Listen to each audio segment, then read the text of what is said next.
So I'm getting everything mixed up for this video. I'm going to be doing a pink lemonade hair tutorial using some color that I had gotten from Sally that was on sale. So the base formula is going to be, it's called Nude. It's like a 9NM or something. It's like a beigey neutral shade. I'm going to use it for her regrowth. And then what I'm going to do, and this is permanent color, I'm going to use semi-permanent color on the mid shaft and ends to create this really interesting effect. So it'll be a cool blend of using both a semi and a permanent color.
So what I'm doing is when I'm applying this, I'm applying it to regrowth, and I'm taking my brush and making motions like this to kind of feather it through.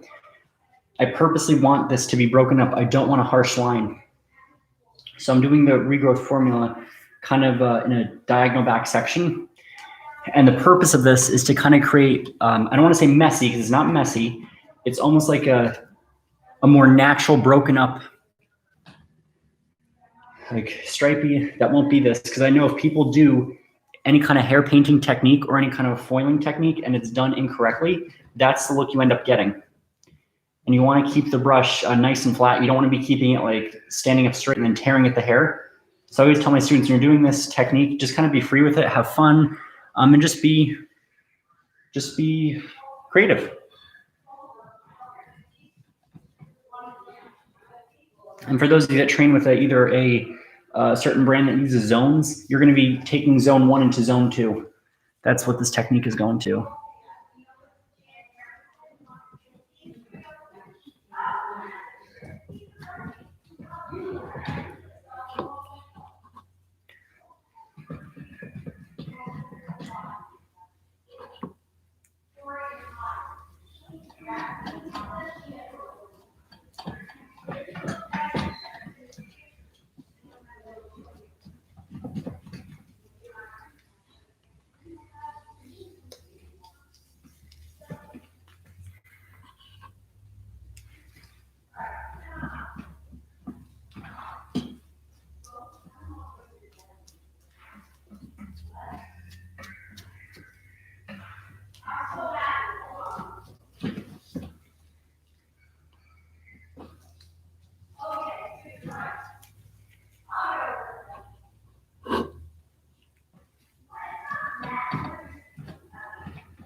Hey there, how are you?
And that is what this looks like. It's kind of like feathered out. So I'm gonna do the next side, and I do apologize for the horrible angle. I'm still figuring out this whole like live feature, because like once I learn it, they end up changing it, and then it's like learning all over again. So then what you're gonna do is you're gonna take your brush and kind of air this out a little bit. You don't want this flat to the head because the color will not develop correctly. And putting in your foils is gonna be very, very difficult if that happens.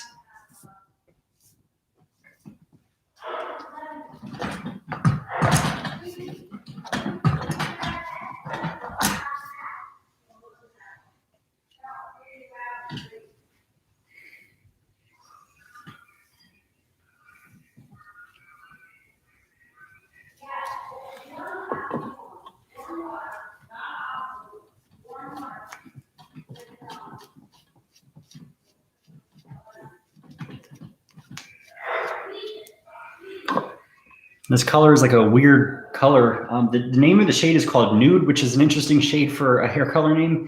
And it kind of has like this bluey base. I wish I could have seen a swatch, but they didn't have anything. I do think that it is discontinued, and that's probably because there is really not a market for shades like that, at least at a level 9, because most of the time when you're working with hair color, there is less pigment in a level 9. So someone who is a darker shade is gonna have a lot more difficulty lifting successfully to that shade without pulling brassiness or warmth.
And y'all know when you're working on these mannequins, it is such a pain in the rear end because they have more hair in their hairline than any person I have ever met on earth.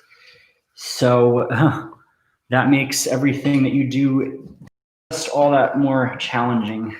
So typically if the average, person gets like 2 ounces of color, I would say for a mannequin, do at least 1 extra ounce just in case, because I'm probably on the lower end of what I need.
The one thing I will say is that I really like the thickness of the color. Whatever base and thickeners they use is really nice, because some other lines, including professional colors, tend to be a little bit more runny, making it very difficult. And this color just stays exactly where you put it.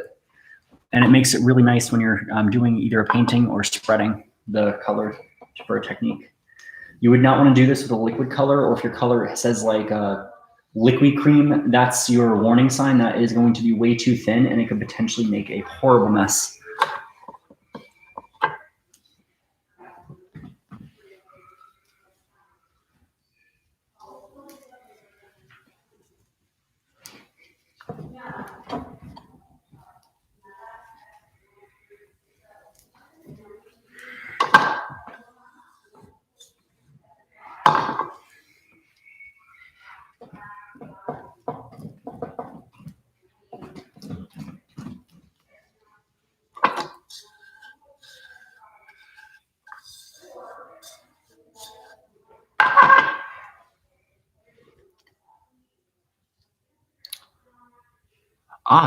Great question, Miss Pretty Lady. And if you have a nickname, let me know down below. Any of my students will tell you, or any of my viewers will tell you, that when I go live, I am horrible at remembering names. So if I refer to you as your channel name, that is why. A really good blue-black hair dye. That's a good question. So if you're going over the counter, Faria has some really good options.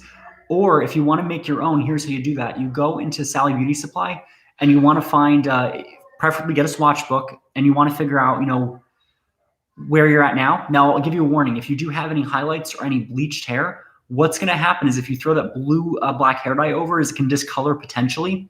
So you want to make sure that your hair is either natural or you at least have it filled. And then what you do is you pick your shade. You would need 10 volume developer, because you're going to use permanent color. And you're going to take either a 1N or a 1A. And if you want to add a little bit of blue, add a little bit of blue concentrate. Most color lines out there, like I know Clairol has one, they have a blue concentrate. When you add that in there, it gives that blue tinge. Now, your other option is you can use a black hair dye, whether that be a 1N or a 1A. And if it's not blue enough for you, you can actually take either from Ion or Manic Panic's a good option. I prefer Ion because it's thicker, and you can put a blue all over your black hair color, and that will give it the nice blue shine in the light. So there's a few options right there, either Faria or 10 volume and a blue-black permanent hair color from Sally from Clairol. Clairol is a really good option for that.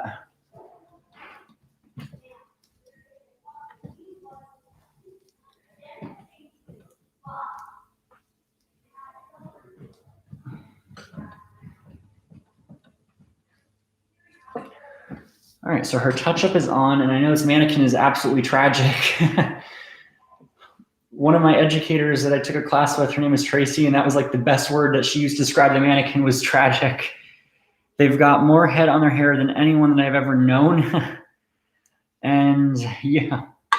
So I'm actually going to leave part of her natural hair as part of this look, because her hair has like a slight tinge of yellow. It's not like in your face yellow, like canary yellow or screaming yellow, but it's enough to kind of, create that like lemonade-y look. So what I'm going to do now is I am going to get some, I think I have papers. If I don't have papers, that is okay. I have foils. I think I lost. Did I really lose? I don't think I lost everything. No. All right, y'all. Wait 1 second. I will be right back.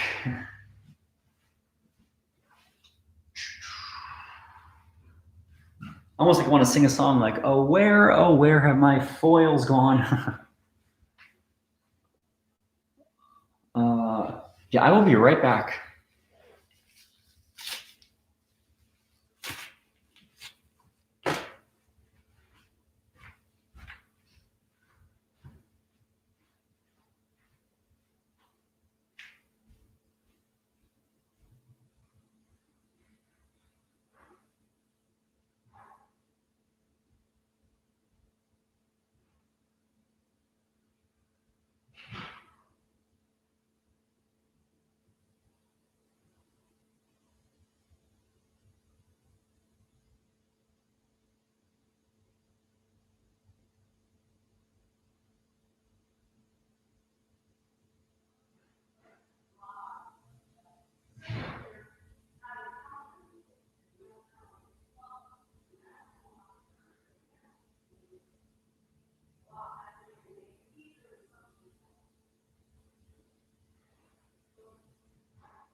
All right. So what I'm going to do here for this mannequin is I'm going to clip up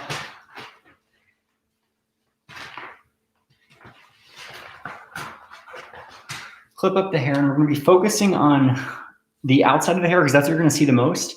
So I'm going to put a few foils in here, but I'm not going to be focusing at getting every single piece of hair in the foil because this is not a whole head of highlights. This is where we actually want some of that negative space, or what I call her natural hair. Because I always use this example. If you think about, you know, a lot of women now want that 90s highlighted look where it's like that drastic contrast with like black and white, black and white, black and white. That's a prime example of what happens if you you have a pattern and then you don't follow your pattern. What happens is that eventually you put too much blonde in there and then the whole thing is like a blizzard. It's like a complete whiteout and you have no dimension whatsoever. So what we're doing is we want a mixture of her natural hair and the dark in there. That dark is going to help give us that contrast. You got dark at the regrowth, dark in between, and her natural light. And that will give us that really cool effect that we want. So I'm going to start and I'm going to use the eyebrows to guide me with this.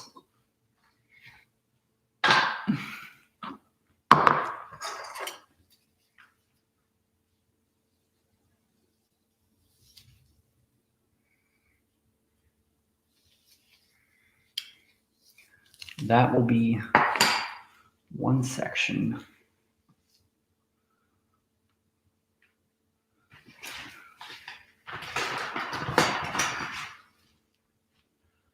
This will be another.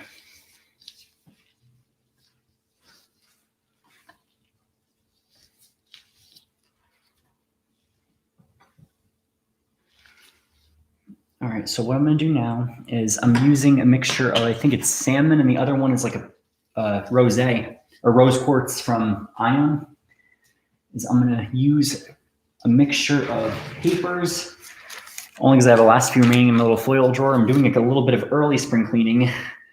Any of my fellow stylists, comment down below. We are product junkies, and that tends to annoy our families. So I'm trying to like use a whole bunch of stuff up to avoid that.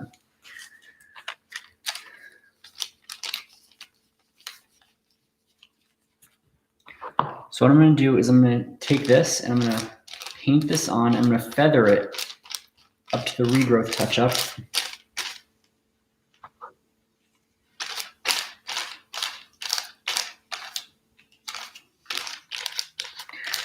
The color, it does have a very strong, like, fragrant smell, I'm not going to lie. But it actually does not smell bad. I've known some semi-permanent colors that stink. I could go without it, but it's not the worst thing in the world, so I am not complaining. So then what I'm going to do is I'm going to do one piece. I'm going to take another piece and I'm going to put it right on top of it.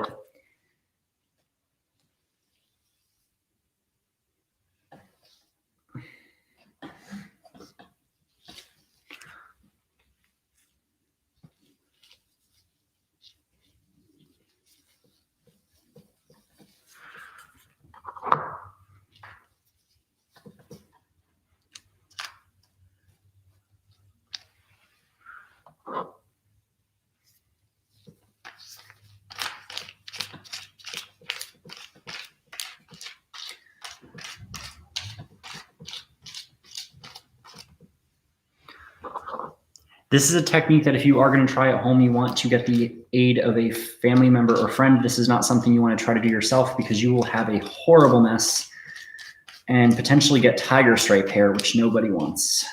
Well, maybe someone, but that someone ain't me.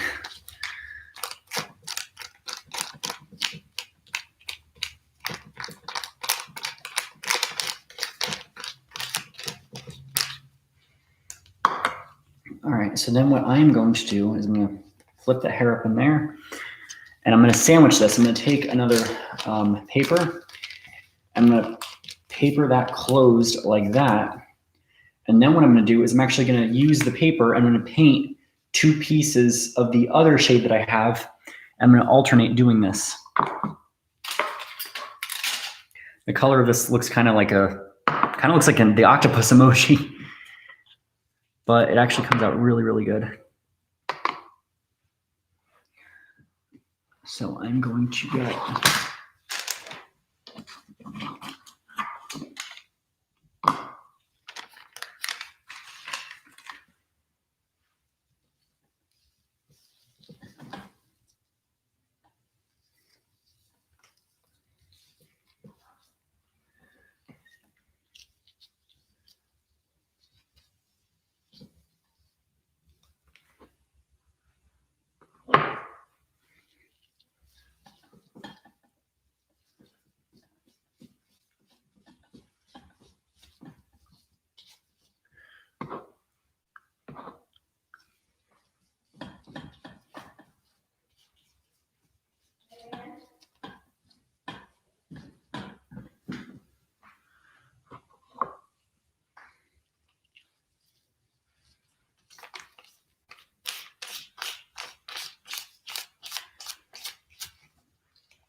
I kind of feel like something you'd say in math class. Whatever you got to do one side, you got to do the other. So now I have to do this side.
All right, so I actually should have a wipe towel, but that is okay. Just make sure when you're doing this, if your gloves get a little bit, dirty with color, you want to be careful when you're grabbing clean hair, especially if you're using a blue shade, because that will leave like a nasty stripe.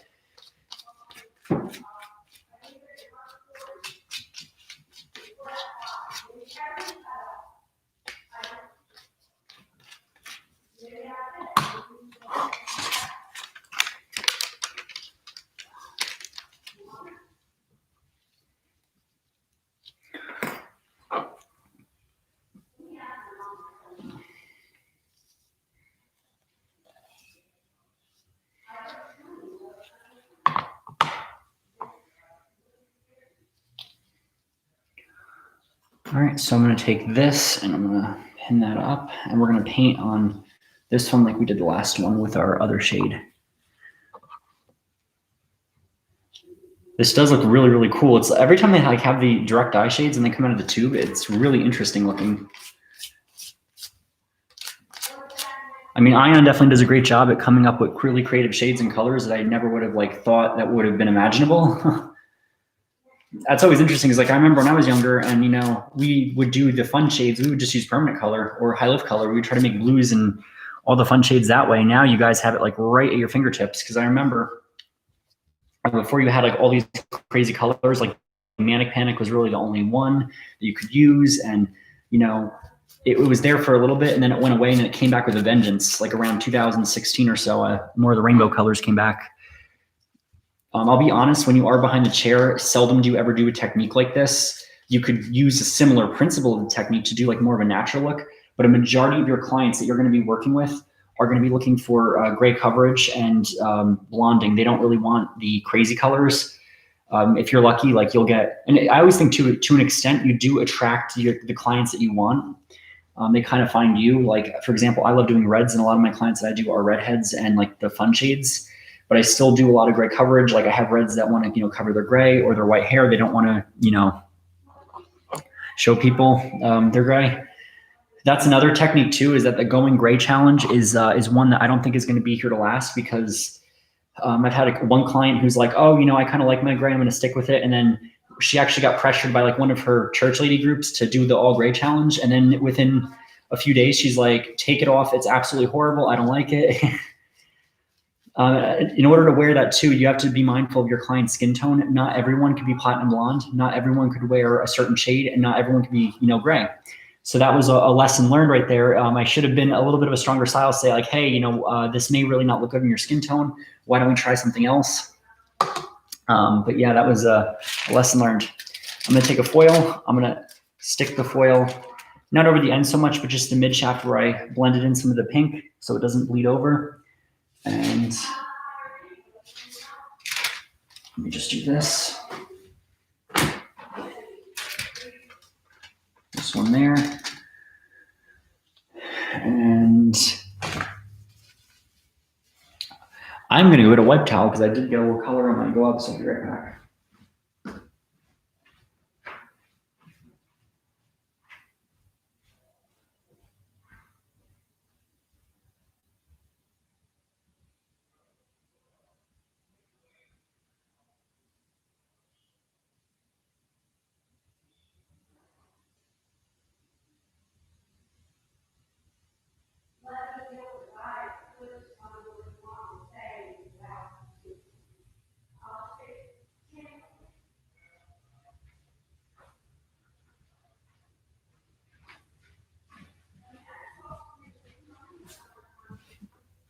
All right, so now what I'm going to do is I'm going to pull more of this back.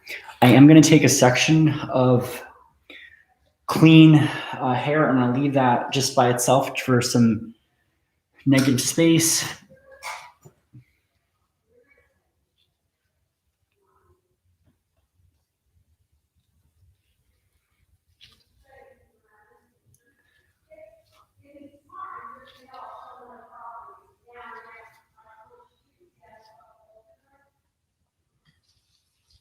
Which will be great. I'm going to then go in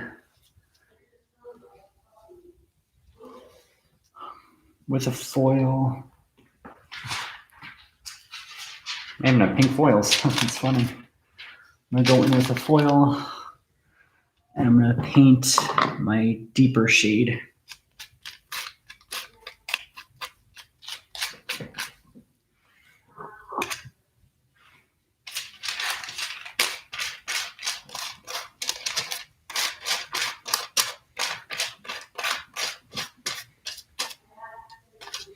It's always funny. My students always try to like bully me into going like one of the crazier shades, and I'm like, yeah, no. Part of it is when you have Italian parents, you know that anytime you try to do something like that, you will be hearing it from everyone, and then your mom will gossip to Nona, and then like maybe when I am on my own, I will do something a little crazy like that.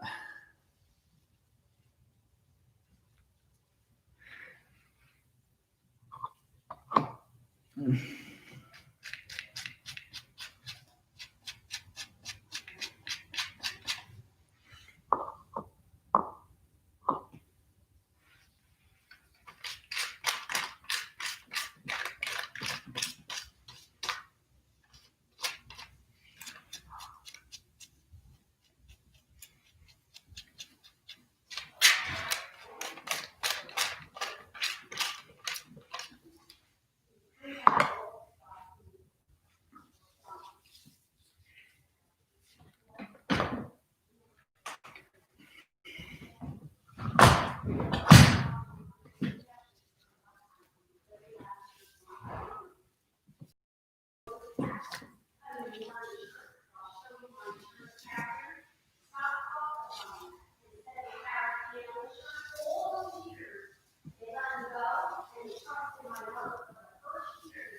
I'm going to put a foil in there.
Another technique that you can use is you can actually take an old makeup brush if you have one.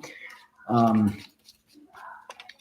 for guys out there, you just go to the dollar store and get like, you know, a cheap set of them. And you can take like a blender or like a blush brush and just kind of like feather the color through.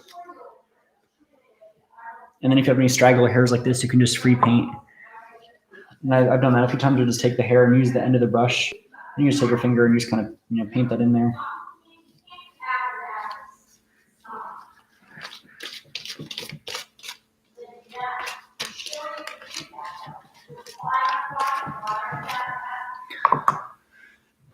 All right, so I'm going to foil this closed.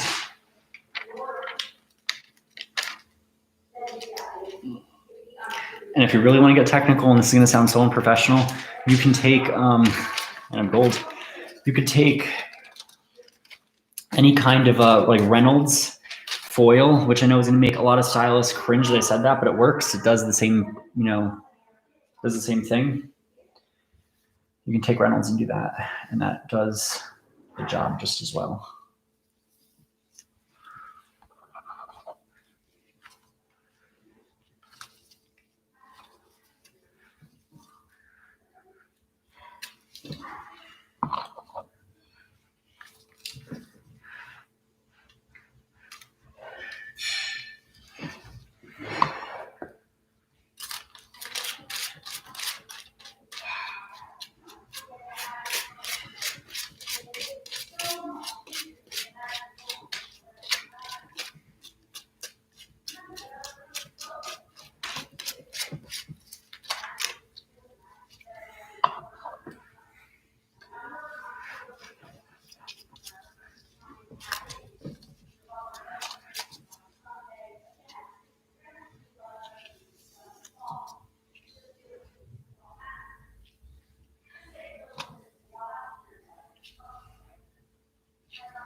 foil that over there. I'm gonna drop down some natural hair. And I'll do that.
I'm going to use the lighter pink to kind of feather through a few pieces in here to kind of give it a fun effect. And if you really want to get creative too, you can actually take two of the shades and just kind of mix them in like a foil or two. This is totally up to you how you want to take this technique and make it work for you.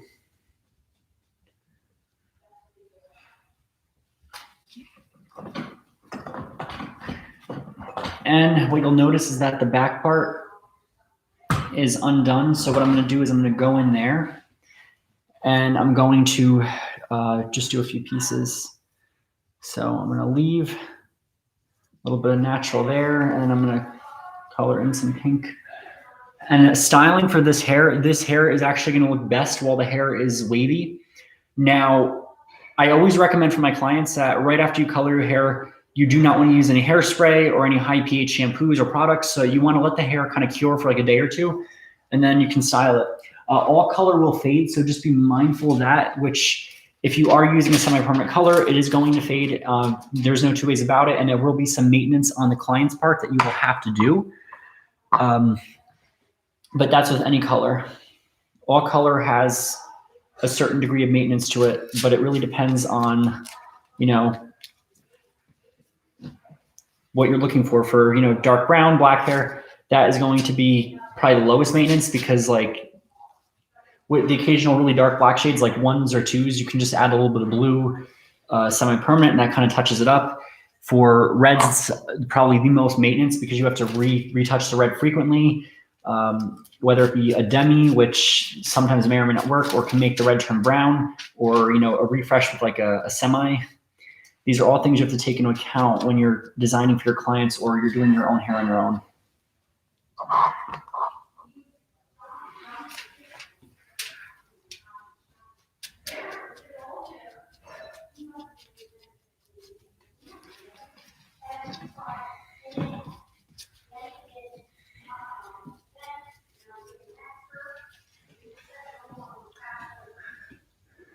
And what I'm going to do now is I'm just going to go in and check. I know clients like the money pieces, so if you have any extra color, you can just go in and fill those in. That's like a really nice way to use any leftover color without starting a whole new pattern or section.